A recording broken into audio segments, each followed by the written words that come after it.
ქურთების გაერთიანება ურთულესი საკითხია, რადგან ქურთები განაწილებული არიან 4 ძირითად ქვეყანაში და მათ შორის კულტურული, პოლიტიკური და იდეოლოგიური განსხვავებები არსებობს, თუმცა თუ უნდა განვიხილოთ ერთი კანდიდატი, რომელიც პოტენციურად საუკეთესო შანსს ფლობს ქურთების გაერთიანებისთვის, ასეთი პიროვნება შეიძლება იყოს მასრურ ბარზანი. პოზიცია: ქურთისტანის რეგიონალური მთავრობის პრემიერ-მინისტრი.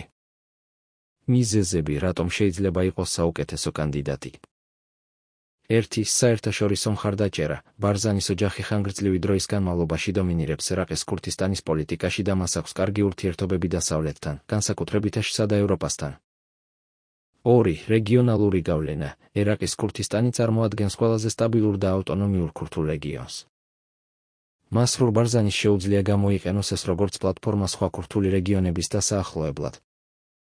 3. სტაბილური ლიდერობა. ბარზანის ოჯახს აქვს ხანგრძლივი ისტორია ქურთული ეროვნული იდენტობის შენარჩუნებაში, რაც მას უნიკალურ პოზიციაში აყენებს. სხვა შესაძლო კანდიდატები.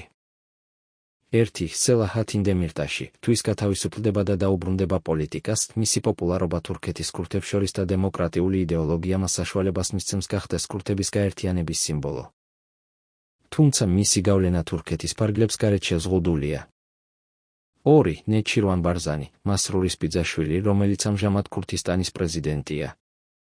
მისი დიპლომატიური გამოცდილება და უფრო ზომიერი მიდგომა შეიძლება უფრო ფართო კონსენსუსის შექმნას შეუწყოს ხელი. გამოწვევები.